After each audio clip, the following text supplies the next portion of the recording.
confirmation bias in terms of like a manager or a lead. So if a manager is hearing these different things from colleagues that are critical of an employee, and if they're struggling with that employee, to not move to the place of, oh, well, these other people are feeling the same way about this person as I am, so this makes us right because we're in the majority. That's not progressive thinking, I think, to decide that because others feel the same way and we're in the majority, we're right. That kind of lends to this sense of kind of an objective truth, which is, I think, damaging to neurodivergent people.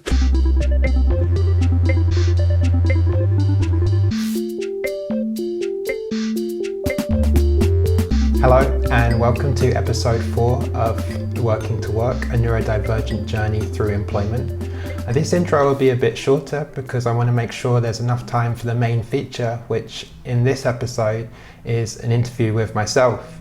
I was talking with a good friend, Alex, who is an author and coach, and they were asking me for suggestions of resources in terms of how managers might support neurodivergent employees. They knew that I was kind of interested in this at the moment and working a lot in this field.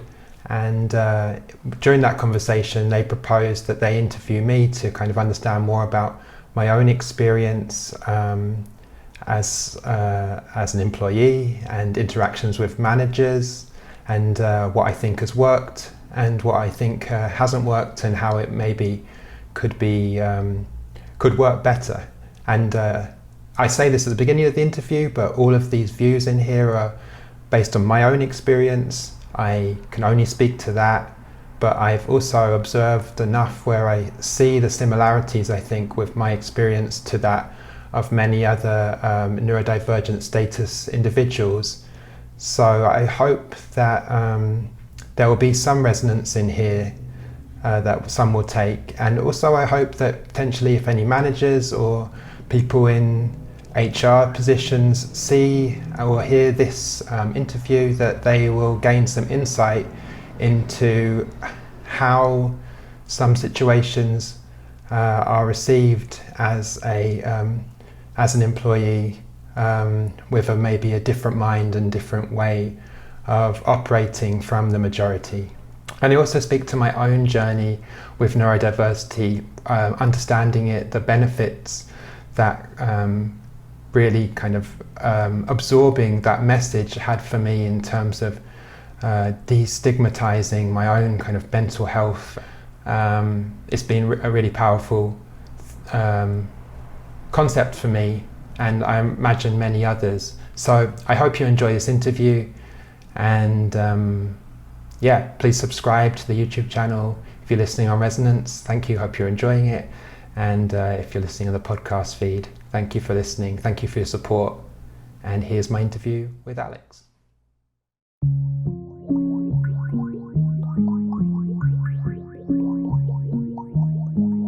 So, Sam, to get started, can you please tell us what's your journey been like with neurodiversity? How did you first discover this concept? It's a relatively new concept, and from the start, where are you with it now, and what kind of work you're doing with it now?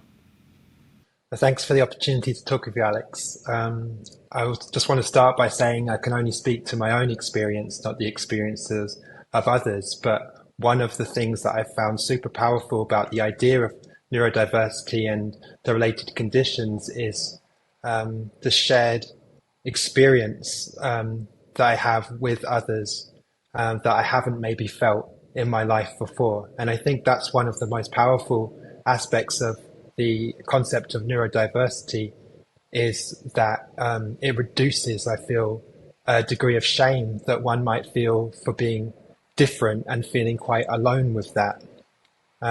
You asked, when did I first hear the term? I think it was the summer of 2021, so relatively recently.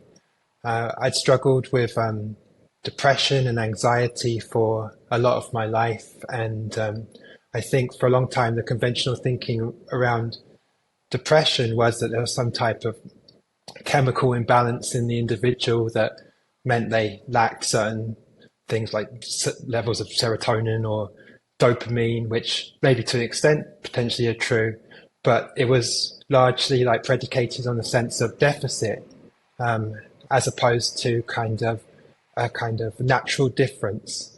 And when a friend mentioned to me, and I don't exactly remember the context of it, but I remember where I was, this idea of neurodiversity, it piqued my interest.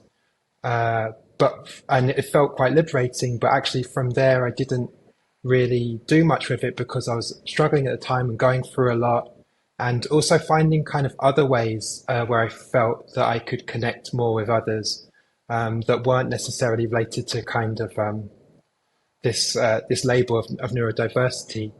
But subsequently, I kind of had a challenging situation with a job, and then early-ish spring 2022, as leaving that job, I thought, like, I want to look more into this and try and understand what this concept of neurodiversity is, how it links to conditions that I'm diagnosed with, and also to explore aspects of myself that are aligned with certain neurodivergent conditions that I hadn't fully understood, even whether I had the diagnosis or whether or diagnosis that I potentially would look to get or to kind of identify with in a sense. My feeling about neurodiversity is it's a good bridging term. Like in terms of, or neurodiversity is a useful term for a progressive sense of thinking about human cognitive and neurological difference. The distinction between neurodivergent and neurotypical people, I think, is potentially like a useful bridging term to recognize kind of the challenges that neurodivergent people have potentially in the world that is not potentially constructed for them. But I'm wary, I think, of that kind of being too embedded, because from someone that's felt kind of on the outside a lot of my life, I feel slightly uncomfortable to kind of align myself with a group that has kind of like a clear boundary and with others. And also a kind of a bit at odds with this idea of kind of all of humanity to a certain degree being on kind of a spectrum of kind of different ways of thinking and behaving. The idea of kind of neurodivergent is it's a collection of people with similar-ish traits to different degrees coming together and kind of empowering each other and kind of gaining strength through that shared experience. Thank you. And I guess, can you share your experience at work? How did it feel to, once you realized I'm a neurodivergent individual, or you started identifying with that whole collective group, how was it at work before? Maybe it was a little confusing, like things aren't working for me as it is for other people. And how was it afterwards as an employee? Was there a difference?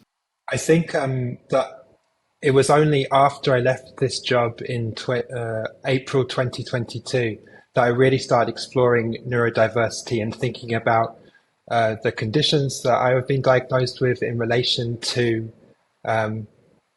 neurodiversity and what that meant for myself. So prior to that, in employment, I found it very challenging at times because I would have certain needs related to kind of understanding why we were doing something, or ways I would communicate that felt authentic and fair to me, but they would be received quite poorly. And this is quite a consistent thing throughout a lot of my work life, which can be really challenging because effectively then you're being told you're wrong a lot and the way you're doing things isn't right in some way, and you're constantly thinking, okay, well, how do I kind of contort myself so that I'm not getting this feedback, as opposed to thinking that but my way is acceptable and is fine, but that the majority potentially don't think like this, and that's kind of receive it in the same way or have the same social cues or behaviors and communication, and that's where the challenge is. And as I say, with kind of a greater understanding of neurodiversity and others that experience similar things to myself, one can kind of empower themselves to feel like, even if I'm in the minority, or that the way I'm doing things isn't inherently wrong, but feeling kind of isolated and without that kind of contextualized sense of self, it's really challenging. So to answer, it's a bit of a, can't really answer your question exactly, but I can speak to my future work in which like a greater sense of self-awareness and understanding of my needs, and also how potentially I communicate and behave it is confusing at times or misunderstood by others, or I don't even like the term misunderstood. I think interpreted in ways that I don't intend it to be. Because I can't say if someone's misunderstanding something, they're understanding it. They're just maybe not understanding it in the way that I'm looking for, that I'm intending it to be understood. So I definitely feel in future work a lot more kind of empowered, and a lot of the work I'm doing now is driven by myself to an extent. But I feel more confident now, but it's definitely been very challenging in previous employment, and I can speak a bit to that if you're interested. Yeah, I'm very curious actually if, let's say, at your previous job, perhaps your manager or coworkers didn't know, well, you even probably didn't quite fully know, right? Because you were just discovering this. So it's a really tough situation, because even if you could direct them, they themselves might ask, like they might think, well, like if you're a boss, you have your own pressures, right? Like you want to be nice, of course, to your employees, like most managers, but you have a lot of pressures and you need the employees to deliver. And sometimes there's just not enough time to ask all the right questions of each employee as much as the managers might want to. But if you were to put yourself in the shoes of a manager, what would be accurate or helpful questions that a manager might ask of their employees? Because a manager may not know that an employee may be neurodivergent in some way or not. So what are some ways that bosses and also coworkers can be sensitive to this? Is there, because you can't just ask, are you neurodivergent? This is not a thing you ask. So what do you think are, in a professional setting, some sensitive and sensible and common sense ways, without being offensive, to actually get to understand special needs of coworkers, even if the special needs aren't always apparent? Like I wouldn't know necessarily, right? But how would I be savvy about getting to know if I was a coworker, and if I was in my heart like an ally? Maybe clueless ally, but ally.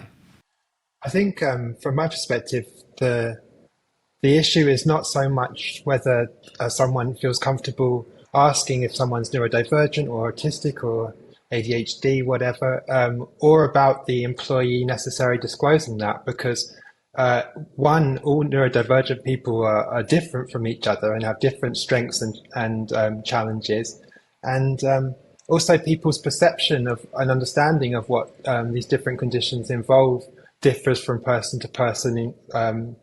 So from my perspective, if I were a colleague or a manager or a lead, I would be looking at that individual and speaking with them and asking, what is it you need to thrive? So for instance, in the previous job that I had, I was expressing a clear need to understand why I was being asked to make something, and who this was for, not to be difficult, but so I could best understand the project so that I could deliver the work to the highest degree. And this information was constantly not being offered to me, which I found challenging. And then the response to that is that I'm being difficult and I should just go with it, as opposed to recognizing that that need to understand, to be able to deliver, to create the most value for that organization. And I think this is partially a flaw in terms of the management and potentially some colleagues not being able to identify clear needs in the individual, i.e. myself, that I'm asking fair questions and initially kind of in a very restrained and constructive way, but also the organization itself not having a clear sense of what they're doing to be able to offer that clarity to the individual, and then putting that kind of lack of clarity onto the individual that's asking for these, that needs that specificity, that clarity to be able to deliver their work, as a kind of flaw, as a deficit in the individual, rather than taking accountability and taking that feedback and thinking, okay, we're being asked, like, who's this for? We're being asked some challenging questions. Let's go away and think about these so we can give this information to the individual. So to answer your question, I would less be thinking about how to broach speaking about neurodiversity or the differences of that individual, and more asking, is there anything I can do for you? What do you find challenging? How are you feeling about the work? Is there anything that you need any support with? I can think of another example, and I think this relates to dyslexia. I have a dyslexic diagnosis. I'm dyslexic, and I find when we look at kind of tables and charts, I find it quite difficult to take in that information. And the organization I worked at looked at lots of data like that. But this is kind of, I think, where a bit of self-awareness came in. I knew I struggled with that, but I felt I should be able to do this. I should be able to focus on this. But that's just not kind of where my brain doesn't work super well at that, but it does other things really well. And I think we're in that position again. I would be able to express to my lead, I find this a bit challenging when we look at this data and understanding and deciphering that in the moment. It's all a bit too quick. My processing is a bit slower there. So I think there's definitely room for the individual with that self-awareness and understanding, to express what's challenging and ask for support. But also there's onus on leads and colleagues and managers to proactively offer it. There's sometimes a case where you think, okay, I need to speak up about something. And you also think, but maybe I should just be able to do this. I shouldn't speak up about it because maybe, there's a gray area. There are some things, like I can't read charts well, so I have to speak up. But there's many gray areas where even like thinking about it a year later, you're like, I don't know about that situation, because it's very gray area. I kind of equated, we both like soccer, and sometimes if you make a perfect pass, great. But what if you make a pass that misses by like a foot? It's still a pretty good pass, but it's not perfect. And the receiver says, hey, you didn't make a perfect pass. And the passer said, hey, you could have made received it better. So the fault is very gray area. Do you recall any, sorry to put you on a spot, do you recall any of these kinds of situations where it really was hard to decide, like, who's in the right in a particular situation? One thing I've really struggled with in my life, and including at work, is like believing there is some kind of objective truth. There is some kind of objective right or wrong about a situation. And again, when you have kind of the majority telling you like, this is the way it is, this is how we've received this, and it means that about you, it's really challenging to push against that. And it can kind of, you can internalize that a lot and feel a lot of shame and kind of that there's something wrong with oneself. So I don't want to believe too much that there is kind of like a objective right or wrong. Going to the football aspect, like I can kind of use that analogy. And I think, say, in terms of the charts and these things I struggled with in terms of looking at data, I was hired as a creative producer. So I was hired for my ability to think creatively, think strategically, to use my technical expertise to make things, not necessarily to look at data and look at numbers and look at charts. So if you think about like Cristiano Ronaldo, like amazing player in terms of like scoring goals and leading a team, you wouldn't put them in goal. He wouldn't be able to excel if he is the goalkeeper. So I think in this job where I was hired for specific aspects, but kind of was asked to be involved in things that weren't my strengths, and without that kind of knowledge and will to say to myself, even like, I'm really struggling with this, and to communicate that, it can be difficult.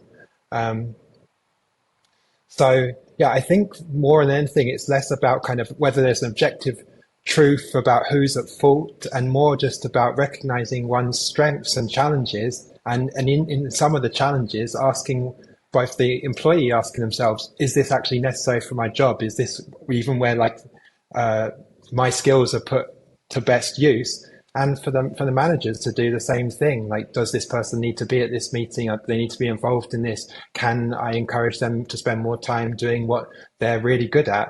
So if a manager doesn't specifically ask you as a neurodivergent person, like what are your needs or strengths, things like that, so that you don't feel lost, like you're not heard or you're not asked, are there some proactive steps in case you're not asked that as a neurodivergent person you might want to bring up to your manager? And what is a good way that is, doesn't jeopardize your employment but is gets your manager's attention enough? Well, I think, like, first of all, it can be challenging for any employee to bring things up that they don't necessarily have clarity that they're struggling on. So maybe, like, in terms of like organizational culture, we could encourage employees to be able to identify their strengths and challenges, so that they can then speak with their leads in meetings with them to try and receive specific support with those. And I think that's spans all people in a way. If I was speaking to the chief executive of an organization called Autistica yesterday, who and they do research into autism and how to enact that research through policy. And they were very much talking about encouraging organizations to look at what the strengths and challenges of all their employees are, so that they can use that data and information to best support them. Because if the individual one doesn't have that knowledge of it, it's difficult to bring up and get receive support.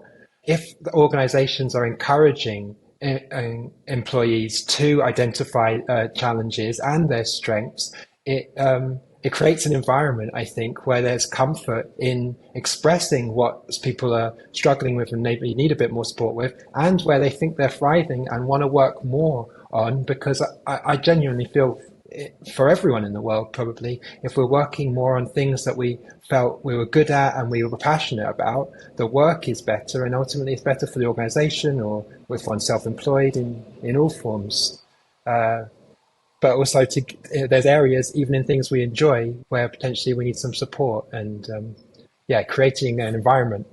So like you mentioned before, sometimes you don't quite know that you're neurodivergent because it's a little bit of a journey of self-discovery.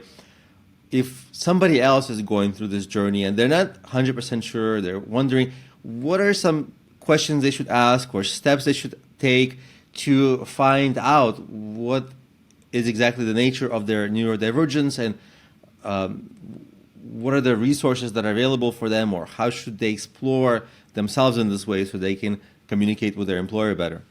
I wouldn't want to be prescriptive at all. I think every person's journey is different. I mean, prior to me understanding about neurodiversity in 2021, I had a diagnosis for ADHD, a diagnosis for dyslexia. So I had the condition, the diagnosis, but I didn't have the understanding really of how that really impacted my kind of experience in work and in kind of my greater life experience. The way I really delved into it was through a period where I kind of felt I'd lost myself, because one kind of is contorting themselves and conforming to such an extent that you lose a sense of self.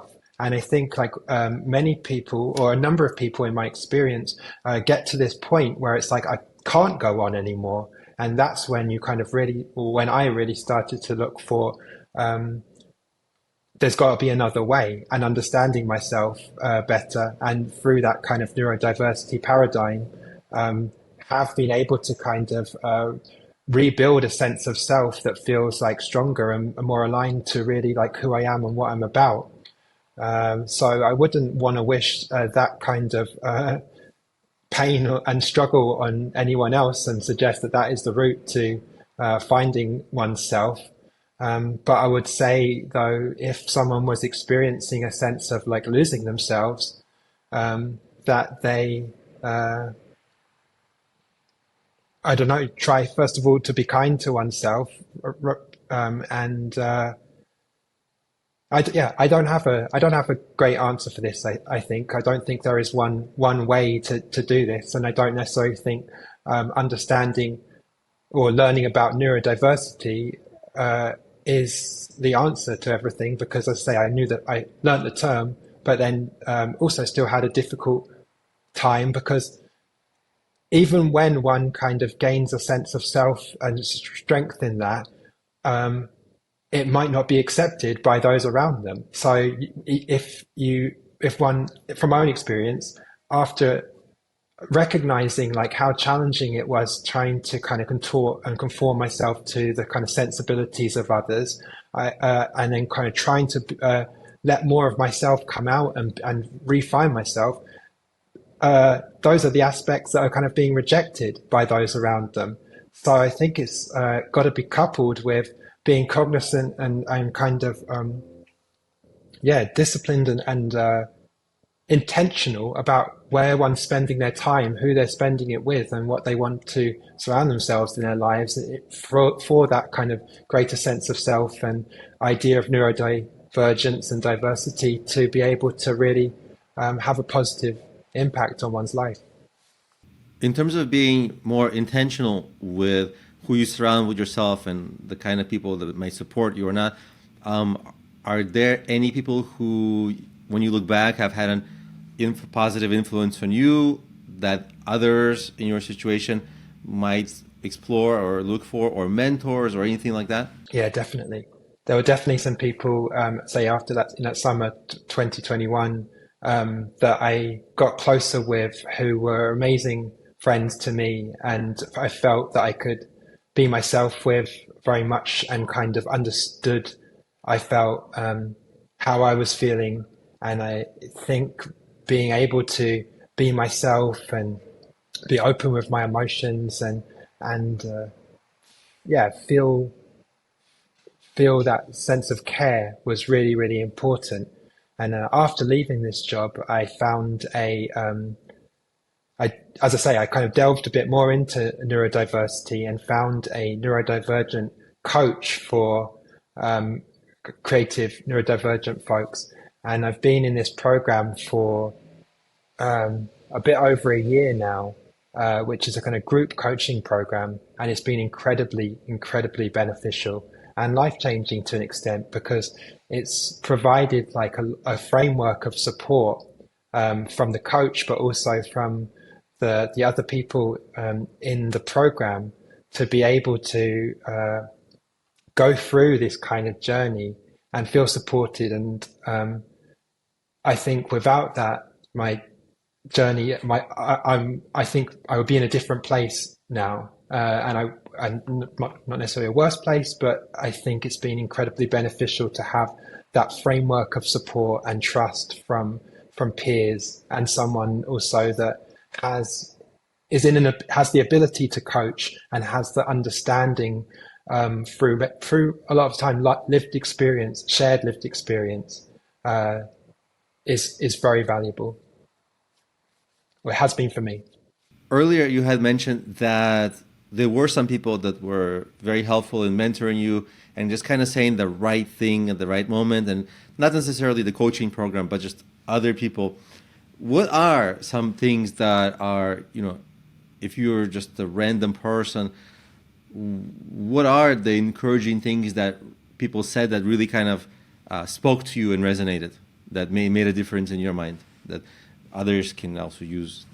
Well, the people I'm thinking of are people that are friends or became close friends, so they have a great care for me, and I think that's important for me to feel, especially when not feeling the best. And I think a lot of autistic people and neurodivergent people, maybe in general, can have a lot of can have experiences of mental ill health and struggles with anxiety. So to know that the person communicating with me is genuinely interested, genuinely empathetic, really open to one expressing themselves organically is important.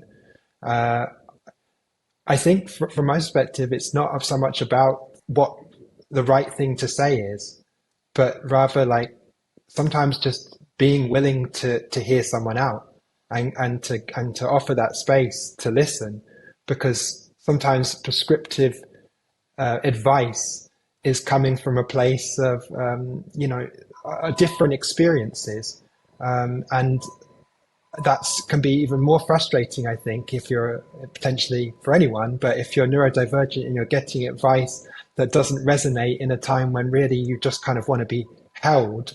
So I would say potentially it's more about what reflect on whether this is going to be helpful, what you're offering, or whether like someone actually maybe would prefer just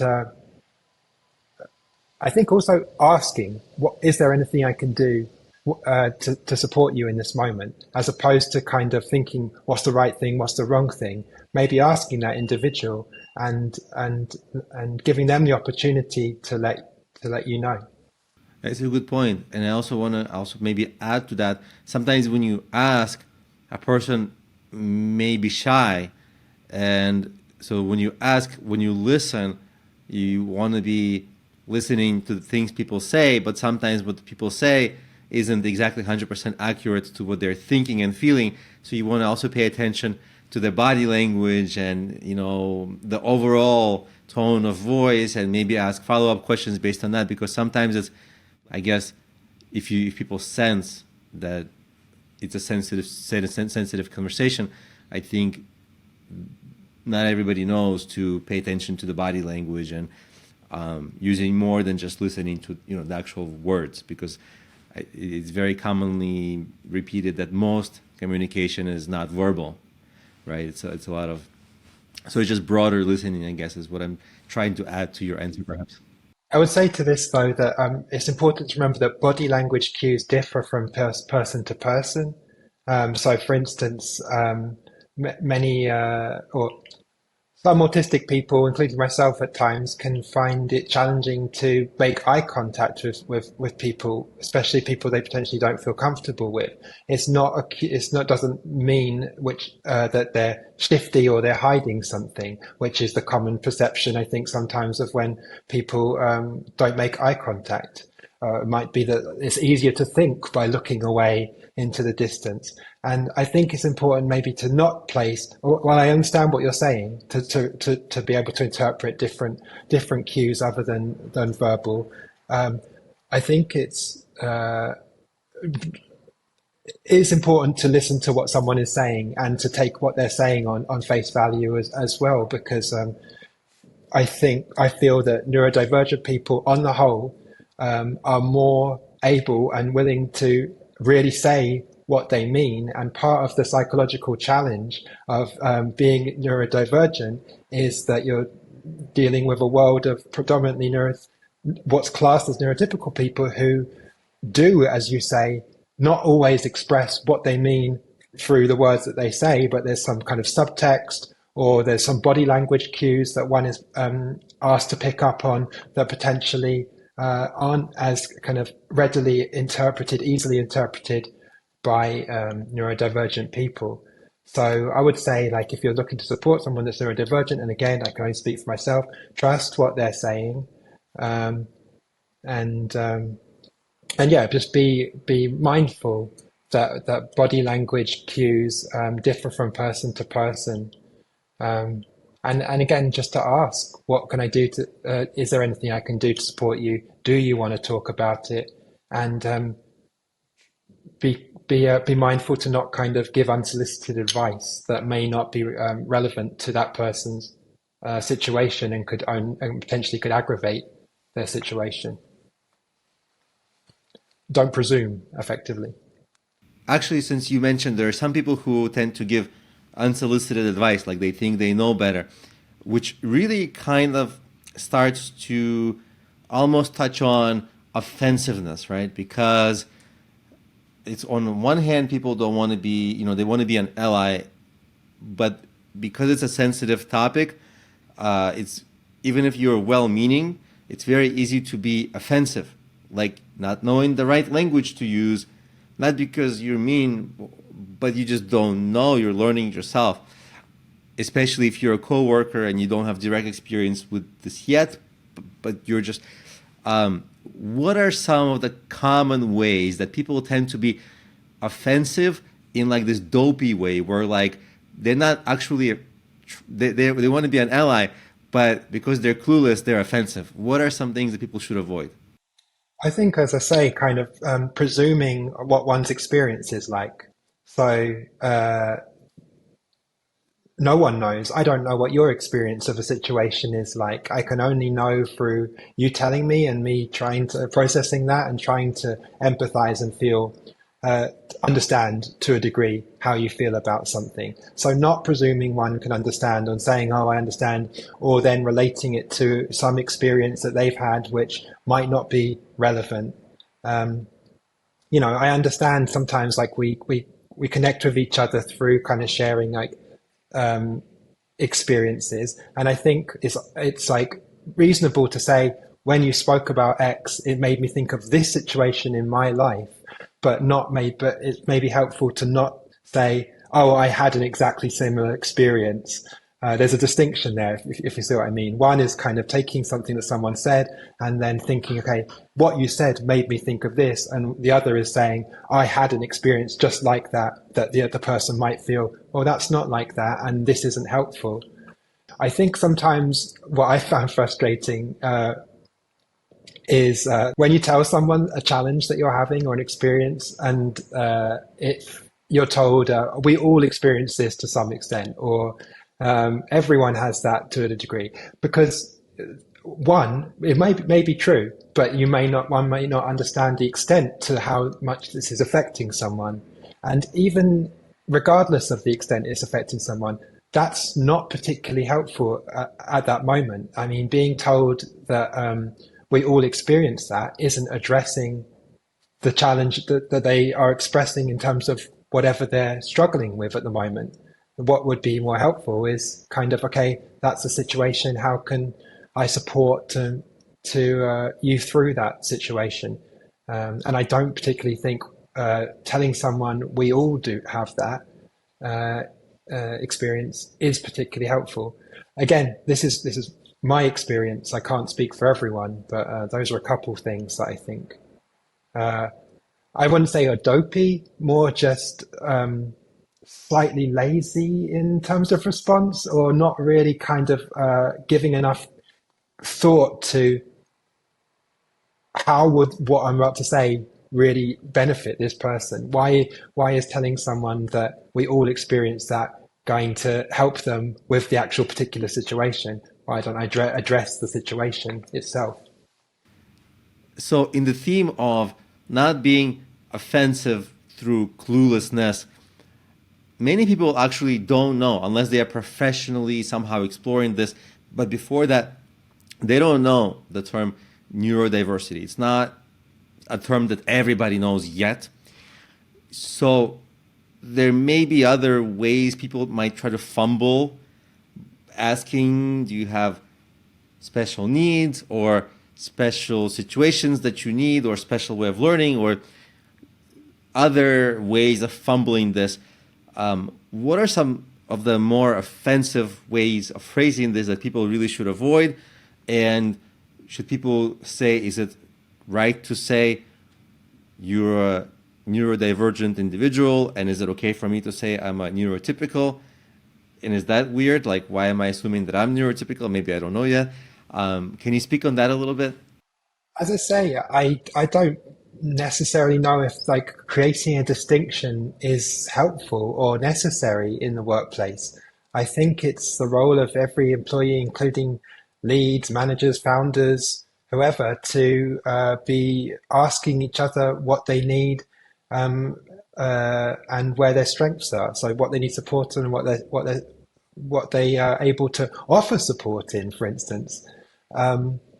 and being cognizant of like different styles of communication and behavior and processing time. So if you kind of have that sense of recognizing we don't all process in the same way, we don't all kind of communicate in the same way, and we don't all behave in the same way, then there isn't necessarily like a need, I think, to assign kind of a label of neurodivergent or neurotypical. I will say, I spoke to yesterday or a few days ago with the CEO of this organization, Autistica, who are introducing, or they're piloting at the moment, what they're calling the Neurodivergent Employment Index, which they've got like 100 companies to kind of take on this pilot, and that will look at how they're doing in terms of creating a neurodiverse workforce and supporting different individuals with different needs. Because while I'm saying that all employees and all workers like have challenges and have strengths, I think given that what we would consider neurodivergent people, they're potentially the strengths and the challenges are at a kind of greater kind of peaks and troughs, so to speak, than maybe the neurotypical population, where it's more condensed. So I think it is useful at the moment to be kind of recognizing the specific challenges in employment and focusing on that. But yeah, I don't think someone needs to worry about asking whether someone considers themselves neurodivergent or not. And I would think that potentially a lot of employees could be classed as neurodivergent and don't have that awareness of the different conditions or what it means anyway to be able to receive support. So, you might ask someone that really actually would benefit from it, are you neurodivergent? And they may not know what really that means and say no. And then if like the support is predicated on them saying, yes, I'm neurodivergent, well, then that's not helpful. So really asking like, hey, such and such, is there anything that you need help with? I think is a more effective way of providing them support than asking them about something that they might not know about. But at the same time, educating employees and the workforce about neurodiversity, I feel is a helpful thing, because it's a way to create a kind of more empathetic, understanding workplace, but also maybe switches on a light bulb in someone's mind that helps them to kind of gain a bit more self-awareness and understanding, and reduces shame in some of the challenges that they have, and allows them to lean into their strengths. I really like that you emphasize that people shouldn't classify themselves, because prior to talking to you, one of the biggest questions in my head was, well, there are so many classifications of different ways people can be different. And, some are recognized in psychology and psychiatry, right? And there's a very wide spectrum, and it's almost like there's a urge to break it down logically. If a person has this, then they should be treated like this, and if they have this, then they need this kind of help. Like in my mind, I'm like, okay, I need like almost like a chart for what's the right action for everyone. And I really like that you actually de-emphasize specific classification of people. I just want to clarify that I'm not kind of opposed to labels or however someone wants to identify themselves. If it's useful for me to, in a situation, to mention a specific diagnosis or kind of use the term neurodivergent, I would. It's more just kind of, I'm thinking about what's a progressive way where we don't need to create these like delineations between people based on labels, and more we think about that individual and what they need, and thinking about them as an individual, especially as I say, if you meet different neurodivergent people, or say different autistic people, they're all going to have different needs and different strengths and different ways of communicating potentially, but there are some similarities. What are some traits, let's say even me, that I should foster and grow in myself? Like if I was to look into my own personal or professional development, what traits or mindsets should I focus on growing deliberately, focus on growing inside myself so that I can be more ready if somebody has unique needs, that I can be more sensitive to them. I know we talked about listening, but is there anything else? I think like being conscious of one's cognitive bias is what's it called? There's a different term, maybe it's not cognitive bias, but confirmation bias in terms of like a manager or a lead. So if a manager is hearing these different things from colleagues, kind of thing, that are critical of an employee, it's important, and if they're struggling with that employee for the same reason, to not move to the place of, oh well, these other people are feeling the same way about this person as I am, so this makes us right because we're in the majority. I mean, that's not that's not progressive thinking, I think, to decide that because others feel the same way and we're in the majority, we're right. That kind of lends to this sense of kind of an objective truth, which is, I think, damaging to neurodivergent people. I think that it's important for that manager to recognize that just because there's multiple people mentioning something that's challenging for them doesn't mean that that individual is at fault. Because in a sense, if we are going to use it in a useful way, the neurotypical infers that those people are in the majority. So it's not surprising in a way that the majority find the minority way of being different from their own, and if they don't have that kind of willingness to kind of understand and empathize and from where that person's coming from, that they find that challenging. So I think it's important for managers to kind of take on board feedback from other employees, but also to kind of remind themselves to listen to that employee and understand from their perspective what's happening in situations, so that they can best support and not kind of attribute any fault to the neurodivergent individual for things that may be beyond their control, or behavior or communication that's interpreted in ways that, again, they don't intend. So I guess what the overarching thing here is just to kind of be conscious of understanding and being willing to listen to that individual.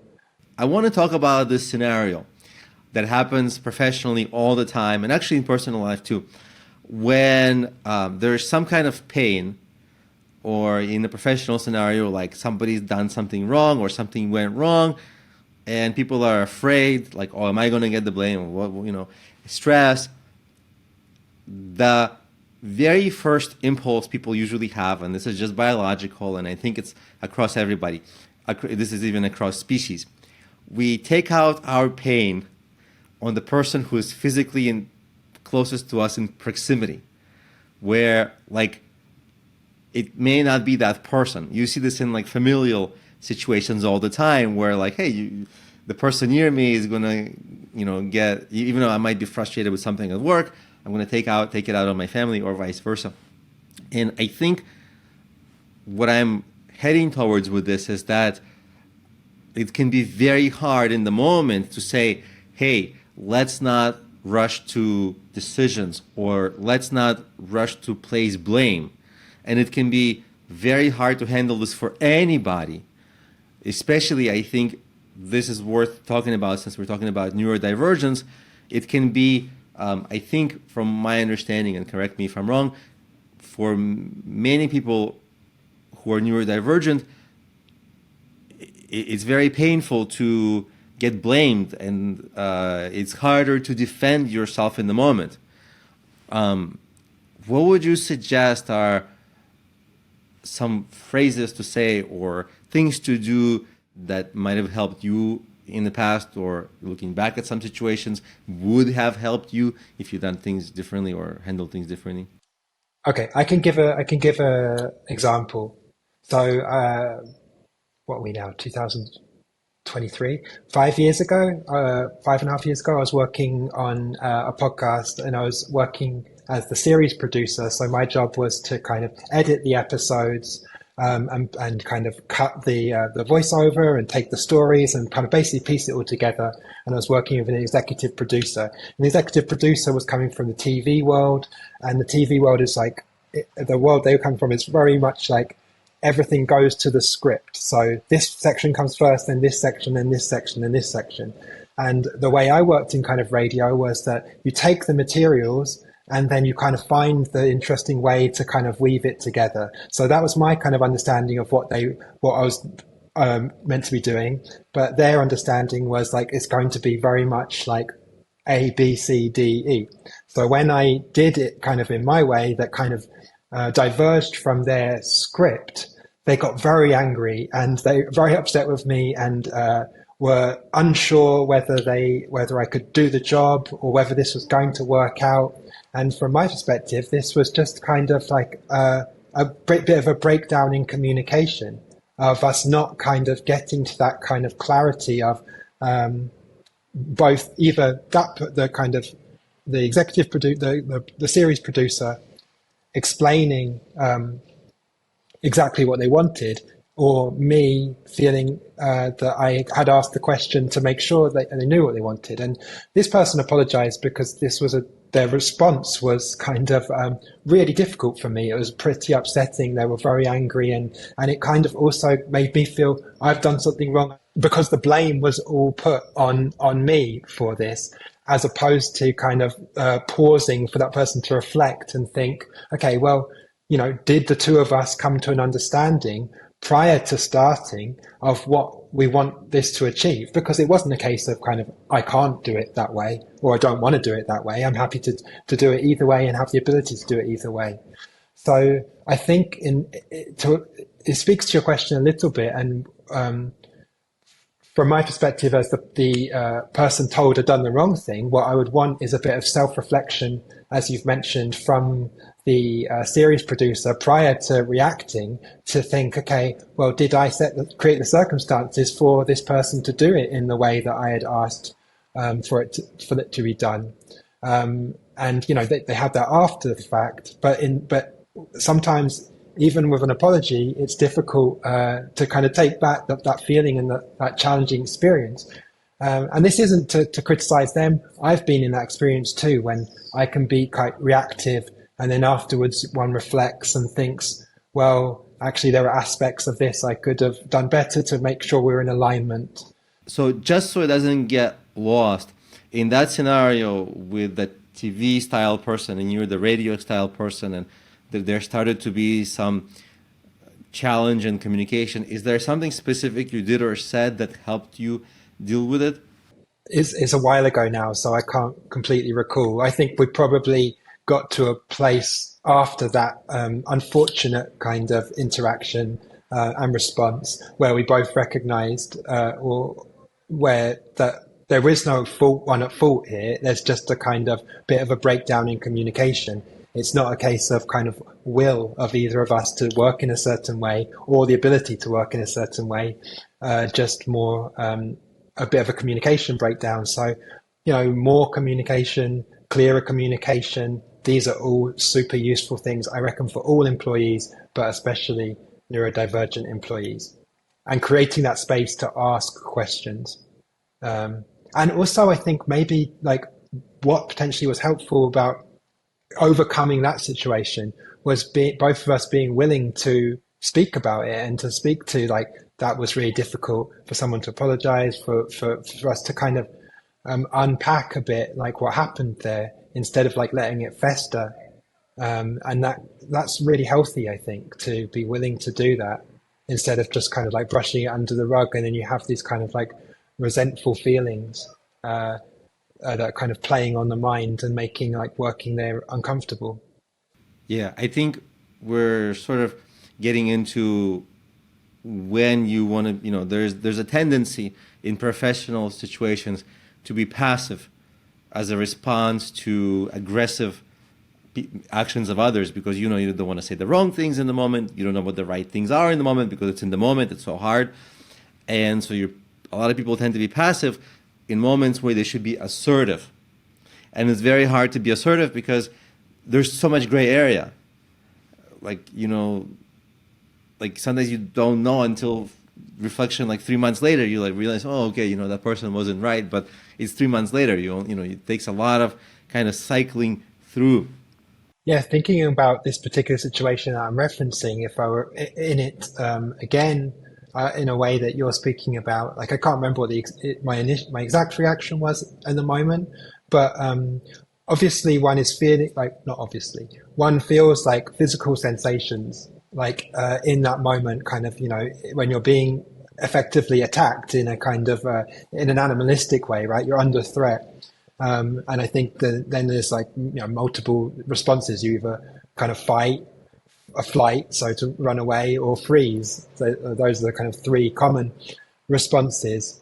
And I think, a combination can be useful. So as you say, to accept, okay, this is happening, and maybe say to the person, okay, I'm going to leave for a moment, get some space, be able to kind of absorb what just happened, absorb how one feels, be able to think about how you want to respond based on how you feel in your body and how you feel in your mind, and reflect on what's being said.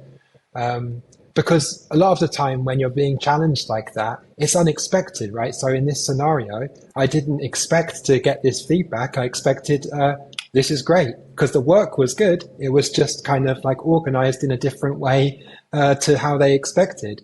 It wasn't about the quality of the work. It was about a detail, effectively, in how the work is structured. So you're not expecting it and you're not primed for it. So yeah, I think, as you say, one can be assertive, and that assertion can be, I'm going to take a moment to reflect on what's just happened before responding. And that can be, I think, a useful way. I haven't done that so well in the past. And I think for me, it could be a useful way to be able to, my initial response to be one that I feel proud of and don't need to kind of roll back. But also maybe some time for that other individual to diffuse themselves and to reflect about whether the way that they're acting in that moment is helpful and constructive. So, Sam, thank you for being so gracious with your time and really sharing your experiences. I think it will be tremendously helpful for people to gain kind of an insider's perspective. Well, thank you for the time. It's been a pleasure talking with you. I always enjoy talking with you, Alex. And it's a pleasure also to talk to you about subject matter that's really important to me.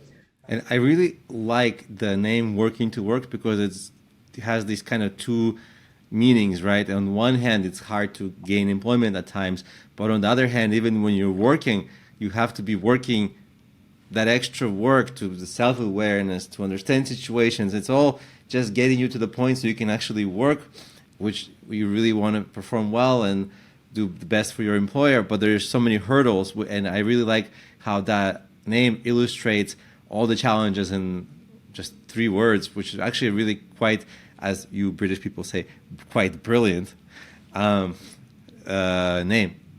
Thank you very much. I appreciate the feedback, and thank you, Alex.